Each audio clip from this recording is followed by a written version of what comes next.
오늘 이 시간은 이 나만에서 주님만으로라는 제목을 가지고 함께 말씀을 나누려고 하는데요. 하나님께서 주시는 말씀은 열왕기하 5장 14절부터 19절까지의 말씀, 제가 한 절 읽고 여러분들 한 절 읽고 교독해서 하나님의 말씀을 읽도록 하겠습니다. 제가 먼저 읽을게요. 나만이 이에 내려가서 하나님의 사람의 말대로 요단강에 7번 몸을 잠그니 그의 살이 어린아이의 살같이 회복되어 깨끗하게 되었더라.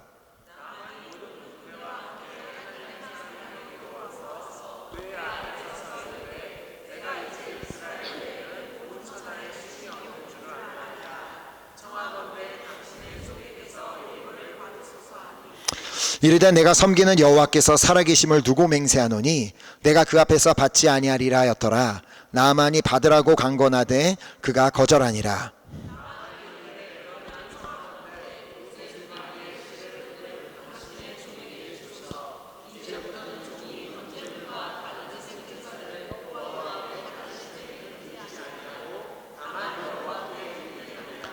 오직 한 가지 일이 있사오니 여호와께서 당신의 종을 용서하시기를 원하나이다. 곧 내 주인께서 림몬 산당에 들어가 거기서 경배하며 그가 내 손을 의지하심에 내가 림몬의 산당에서 몸을 굽히오니 내가 림몬의 산당에서 몸을 굽힐 때에 여호와께서 이 일에 대하여 당신의 종을 용서하시기를 원하나이다 하니 엘리사가 이르되 너는 평안히 가라 하니라. 그가 엘리사를 떠나 조금 가니라.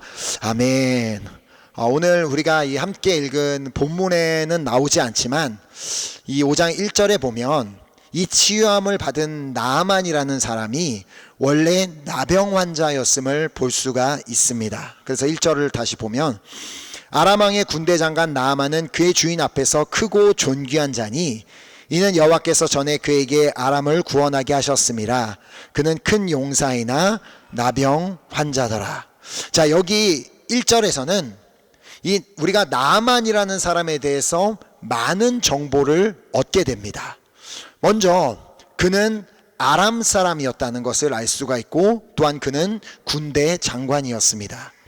군대 장관 중에서도 그는 특별히 왕 앞에서 크고 존귀한 자였는데 그 이유는 그로 인해 어떤 전투에서 큰 승리를 얻게 되었기 때문이었습니다. 하지만 우리가 여기서 이 말씀에서 볼 수 있듯이 그가 특별히 잘 싸웠기 때문이 아니라 그에게 어떤 대단한 능력이 있어서가 아니라 하나님께서 그로 하여금 아람을 구원하게 하셨기 때문이었습니다. 자, 그렇게 그는 아람의 큰 용사이기는 했지만 그는 나병 환자였습니다. 즉 그는 아람에서만큼은 모든 사람이 두려워할 만한 그 힘, 권력을 가진 자였지만 정작 자신의 건강에 대해서는 아무런 힘을 쓸 수가 없는 자였습니다. 한 가지 우리가 추측해 볼 수 있는 것은 그가 군대 장관이 된 이후에 나병 환자가 되었을 것이란 점입니다. 어떤 나병 환자에게 왕이 그런 군대 장관이라는 중요한 직책을 맡겼을 가능성은 적기 때문이죠. 자, 그가 어떻게 나병 환자가 되었는지에 대한 정확한 정보는 없지만 성경을 통해 우리가 볼 수 있는 것은 하나님께서 이 질병을 어떤 사람들에게 허락하시는 경우가 있다는 것입니다. 자, 오늘 본문이 기록된 열왕기하 5장 마지막 절인 27절을만 보아도 알 수가 있는데요. 27절에 보면 그러므로 나아만의 나병이 내게 들어 내 자손에게 미쳐 영원토록 이르리라 하니 게하시가 그 앞에서 물러나오매 나병이 발하여 눈같이 되었더라. 자, 나아만의 나병이 이 게하시에게 옮겨간 이유는 그의 죄 때문이었습니다. 오늘 우리가 읽은 본문에서 보면 이 치유함을 받게 된 나아만이 엘리사를 찾아와서 감사하는 표시로 예물을 드리려고 했는데 엘리사는 끝까지 거절하게 됩니다. 엘리사가 거절했던 이유는 자신이 그를 낫게 한 것이 아니라 하나님께서 그를 낫게 하셨음을 알았기에 자신이 무언가를 받을 필요가 없었기 때문이죠. 자, 그렇게 엘리사 앞을 떠나 아람으로 돌아가는 나아만을 이 엘리사의 사환이었던 게하시가 쫓아갑니다. 자, 오로지 자신의 욕심 때문에 그를 쫓아갔음을 20절에서 볼 수 있습니다. 하나님의 사람 엘리사의 사환 게하시가 스스로 이르되 내 주인이 이 사람 나아만에게 면하여 주고 그가 가지고 온 것을 그의 손에서 받지 아니하였도다. 여호와께서 살아계심을 두고 맹세하노니 내가 그를 쫓아가서 무엇이든지 그에게서 받으리라 하고. 자, 게하시는 자기 주인 엘리사가 그 나아만에게 아무것도 받지 못한 것이 못마땅했습니다. 그래서 그는 그를 따라가 무언가라도 받아내려고 했습니다. 게하시가 나아만을 따라가 어떤 죄를 범했는지를 22절에서 볼 수 있습니다. 그가 이르되 평안하나이다. 우리 주인께서 나를 보내시며 말씀하시기를 지금 선지자의 제자 중에 두 청년이 에브라임 산지에서부터 내게로 왔으니 청하건대 당신은 그들에게 은 한 달란트와 옷 두 벌을 주라 하시더이다. 지금 말씀 보면 게하시가 범한 죄는 무엇입니까? 거짓말입니다. 엘리사가 그를 보낸 적도 없는데 그가 보내서 왔다는 거짓말, 그리고 선지자의 제자 중에 온 사람이 있지도 않은데 그 왔다라는 그 거짓말, 그리고 무엇을 받아오라고 한 적도 없는데 은 한 달란트와 옷 두 벌을 받아오라고 했다는 거짓말. 당연히 나아만은 그의 말이 거짓말인지 알 수가 없었습니다. 자, 그리하여 나아만은 그가 요구한 것보다 더 많은 것을 주었고 그것을 받은 게하시는 아무 일 없다는 듯이 집으로 돌아가 집에다 그것을 감추어 두었습니다. 자, 그리고는 어디를 다녀왔냐고 묻는 자신의 주인 엘리사에게 나는 아무 데도 다녀온 적이 없다고 또다시 거짓말을 합니다. 하지만 엘리사 앞에 거짓말은 불가능했습니다. 왜냐하면 하나님 앞에서 거짓말은 불가능하였기 때문입니다. 자, 그래야 나아만의 나병이 게하시에게 옮겨가게 되었던 것이죠. 그러나 우리가 여기서 이런 생각을 해볼 수가 있는 것이, 아니 아무리 그래도 거짓말 한 번 했다고 그렇게 나병이 들게 만들 수가 있는 것인가? 아니 무슨 하나님은 사랑이시고 자비로운 분이심이라며 어떻게 그런 일이 일어날 수 있는가? 제가 분명히 말씀드릴 수 있는 것은 다행히도 우리 하나님이 사랑이 너무 많으시고 자비로운 분이시기에 오늘 우리가 이렇게 멀쩡하게 살아서 이 자리에 앉아서 살아서 예배드리고 있다는 것입니다. 우리 중 그 누구도 그 나병이 걸린 사람이 아무도 없다는 것입니다. 자, 하나님께서 이 질병을 허락하실 때에도 다 분명한 이유가 있습니다. 이 게하시의 경우를 통해서는 하나님 두려워함을 배우게 하시기 위해서 나병을 허락하셨습니다. 자, 잠언에 보면 하나님께서 미워하시는 것, 곧 마음에 싫어하시는 것 7가지가 있다라고 말씀하고 있는데요. 게하시는 그 하나님께서 싫어하는 것을 그대로 행했던 사람이었습니다. 자, 잠언 6장 16절부터 19절 말씀을 보면 여호와께서 미워하시는 것, 곧 그의 마음에 싫어하시는 것이 67가지니 곧 교만한 눈과 거짓된 혀와 무죄한 자의 피를 흘리는 손과 악한 괴교를 꾀하는 마음과 빨리 악으로 달려가는 발과 거짓을 말하는 망령된 증인과 및 형제 사이를 이간하는 자이니라.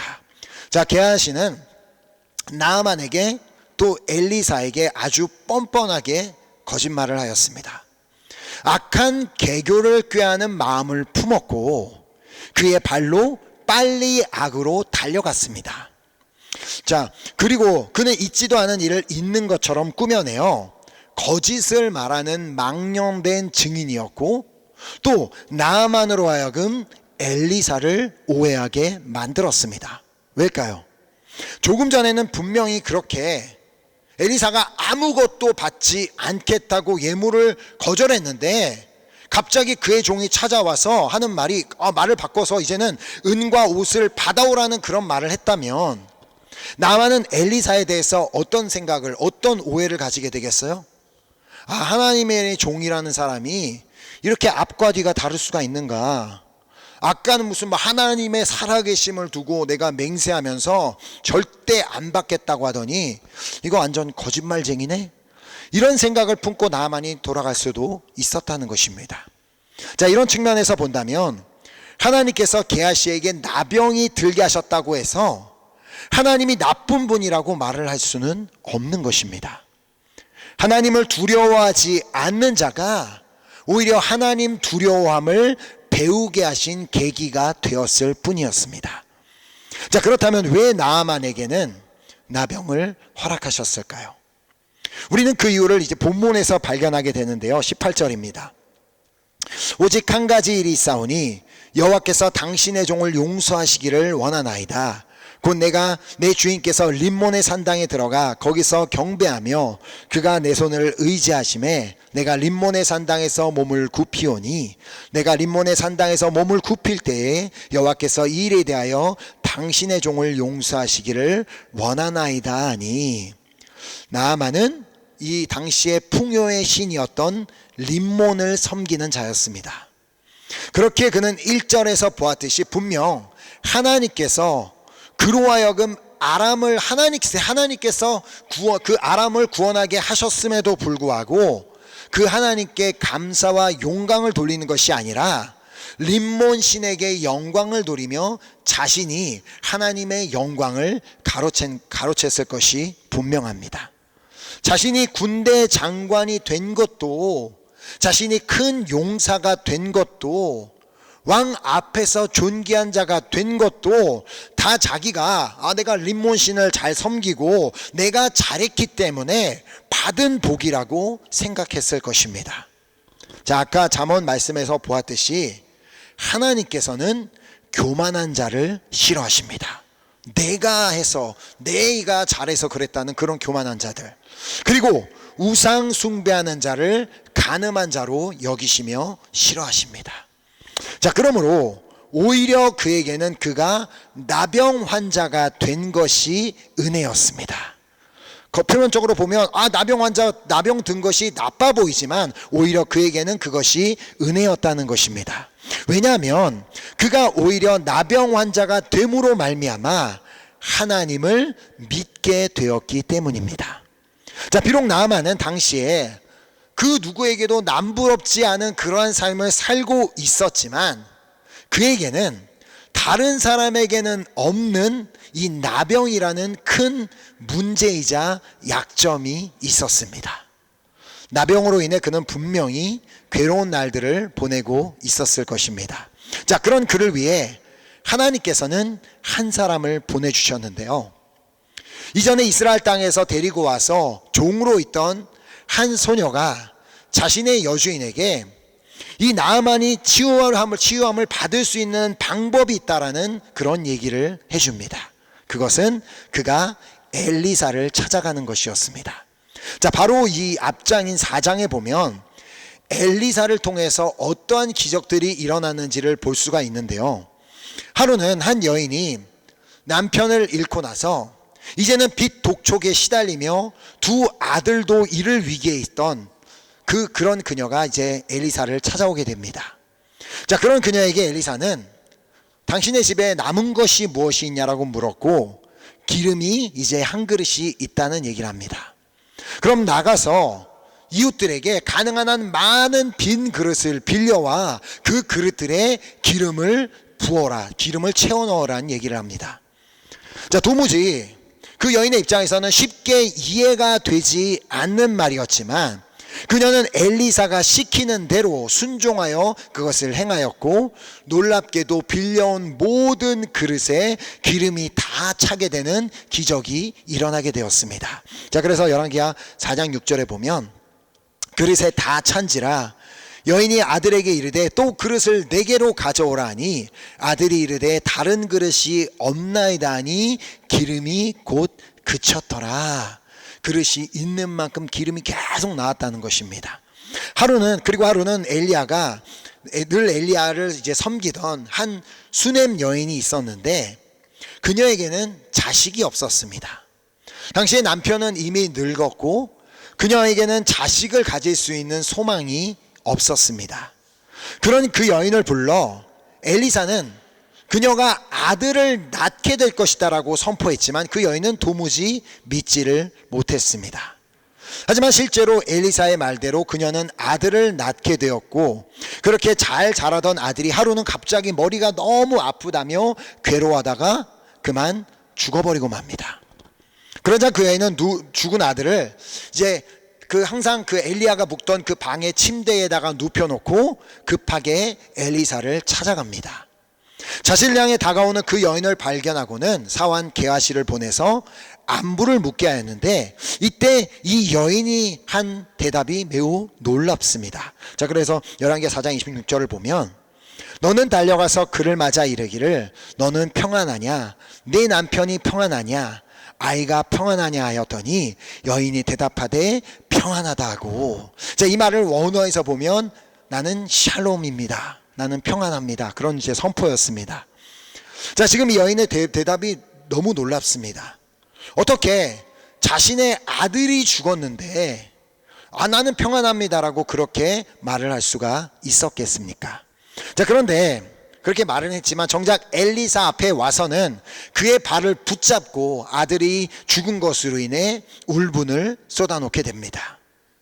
하지만 그 여인은 그러자 엘리사는 즉시 자신의 종 게하시를 보내어 자신의 지팡이를 죽은 아이의 얼굴에 올려다 놓으라는 얘기를 합니다.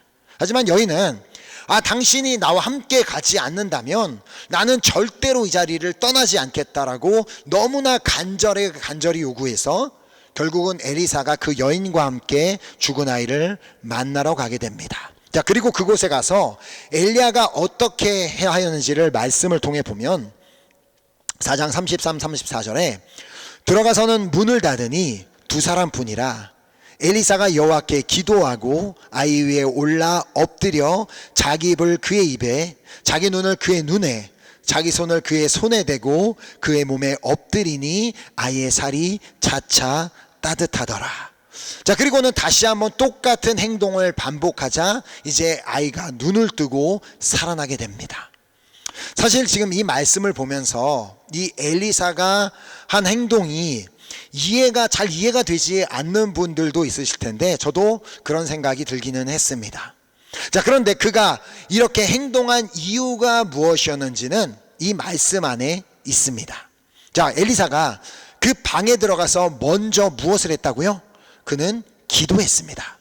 자, 그리고 그가 기도했을 때 하나님께서 그에게 감동을 주셔서 그 아이 위에 엎드리면 그가 다시 살아날 것이다 라고 말씀하셨기에 엘리사는 그게 잘 이해가 되지 않았다 할지라도 하나님의 말씀이기 때문에 순종하였고, 그가 순종하였을 때 죽었던 아이가 다시 살아나게 되었던 것입니다. 자, 그 이후에 또 한 사건이 일어나게 됩니다. 당시에 엘리사와 제자들이 함께 살고 있던 길갈에 흉년이 들었고 그래서 먹을 것이 없었습니다. 하지만 무언가라도 먹고 살아야 했기 때문에 엘리사는 먹을 것을 좀 밖에 가서 구해와서 국을 끓이라고 하였고, 그 중에 한 제자가 들에 나가 들호박을 따서 국을 끓이게 됩니다. 하지만 그 채소는 독이 있어서 도무지 그 국을 먹을 수가 없었습니다. 그래서 그때 엘리사는 갑자기 그럼 밀가루를 가져와라, 그리고 밀가루를 그 국에다가 뿌리라 했을 때 도무지 말도 안 되는 소리인데 그것에 순종하여 밀가루를 뿌렸을 때 그 국에서 독이 사라지게 되었고 모두가 다 그 국을 먹을 수가 있게 되었습니다. 그리고 또 하루는 어떤 사람이 엘리사와 그 제자들을 위해 보리떡 20개와 한 자루의 채소를 가지고 오게 됩니다. 엘리사는 그것을 제자들에게 나누어 주라고 했는데 이때 엘리사의 사환이 보인 반응, 그리고 그날 일어났던 일을 보면 즉각적으로 이 말씀을 보면 우리가 너무나도 잘 알고 있는 한 사건이 떠오르게 됩니다. 자, 한번 그 말씀을 보겠습니다. 43, 44절에 그 사환이 이르되 내가 어찌 이것을 100명에게 주겠나이까? 엘리사는 또 이르되 무리에게 주어 먹게 하라. 여호와의 말씀이 그들이 먹고 남으리라 하셨느니라. 그가 그들 앞에 주었더니 여호와께서 말씀하신 대로 먹고 남았더라. 무슨 사건인지 아시겠죠? 예수님의 제자들이 순종하여 떡과 물고기를 나누어 주었을 때 그 자리에 있었던 그 수많은 사람들이 먹고 배부르게 되었을 뿐만 아니라 오히려 남게 되었던 것처럼 엘리사의 사환이 순종하여 그 떡을 나누어 주었을 때 모든 사람이 먹고 배부르게 먹고 남게 되는 역사가 일어나게 되었던 것입니다. 아마 나아만의 여종은 이 모든 일들을 알고 그 사실을 자신의 여주인에게 말하였을 것입니다. 나아만이 얼마나 간절히 그 나병에서 낫기를 원하였는지 이 이야기를 듣고 즉각적으로 왕을 찾아가서 자신이 이러이러한 사람을 만나기 위해 이스라엘에 다녀오겠다라는 말을 하게 됩니다.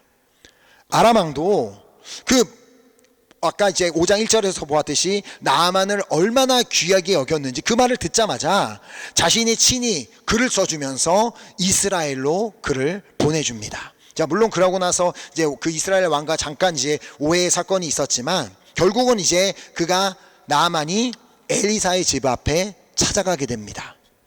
자, 그런데 정작 엘리사는 나와 보지도 않고 자신의 사자를 보내 오직 한 가지 메시지만 전달합니다.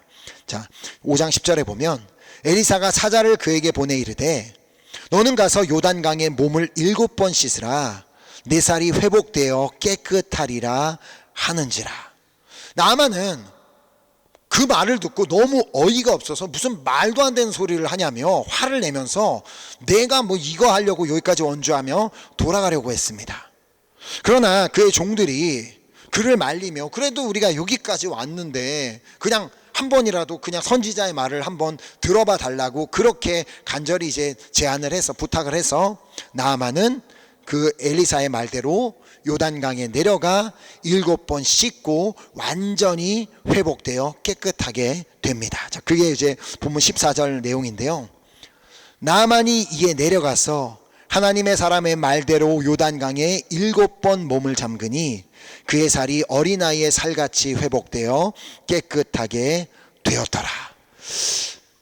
도무지 이게 믿겨지지는 않지만 그래도 이게 무슨 하나님의 종이라는 사람의 말이니까 내려가서 1번, 2번, 3번, 6번 몸을 잠갔을 때까지는 그에게 아무런 변화가 일어나지 않았습니다.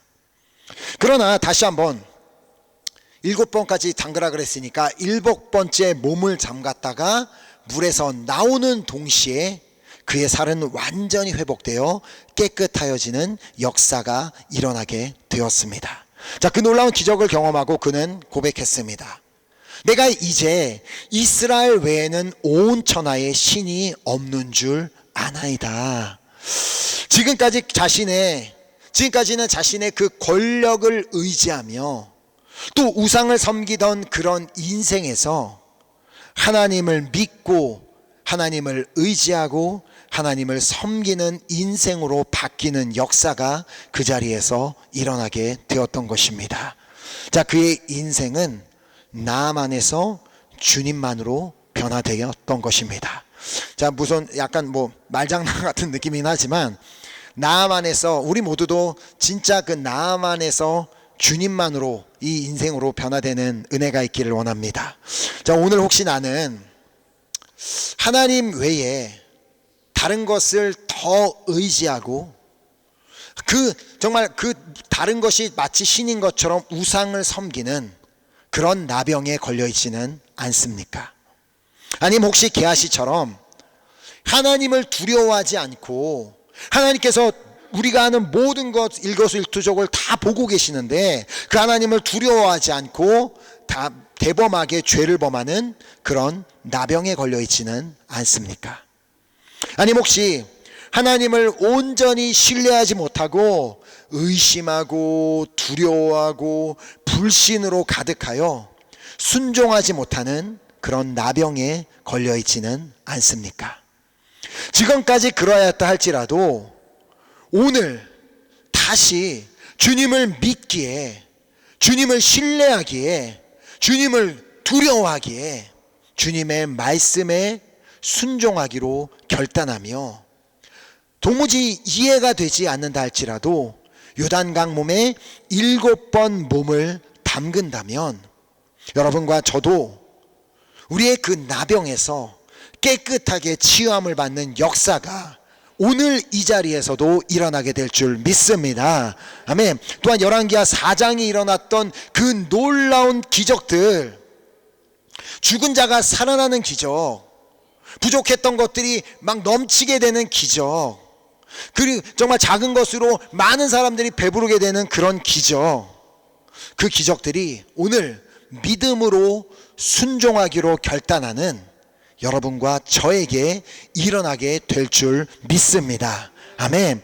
이해가 되지 않는다 할지라도, 도무지 받아들이기 어려운 말씀이라 할지라도, 아무런 보이는 것이 없고 결과가 없다 할지라도 계속해서 마음에 찾아오는 그 불신을 버리고 이제는 믿음으로 계속해서 주님의 말씀에 순종하며 나아가는 여러분과 제가 될 수 있기를 예수 그리스도의 이름으로 축복합니다. 아멘. 우리 함께 그 결단을 가지고 우리 함께 찬양하고 우리 기도하는 시간을 갖도록 하겠습니다.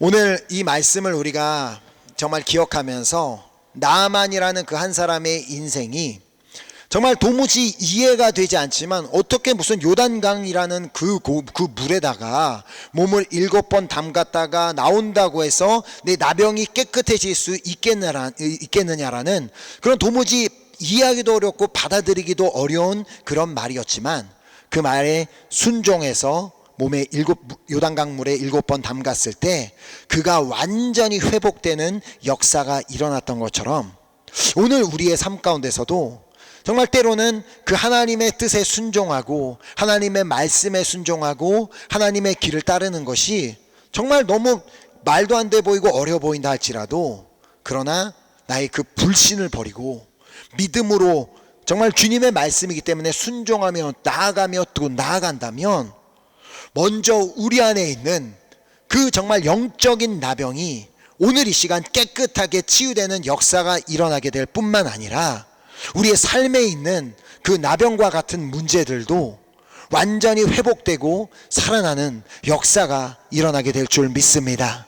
오늘 그것을 정말 소망하신다면 정말 나만 같은 인생이 주님만으로 바뀌는 인생이 되길 원한다면 우리가 이 찬양을 진심으로 고백하며 그렇게 나아가면 좋겠습니다. 아버지요, 정말 나의 이 마음, 이 땅을 주님께서 고쳐주시옵소서.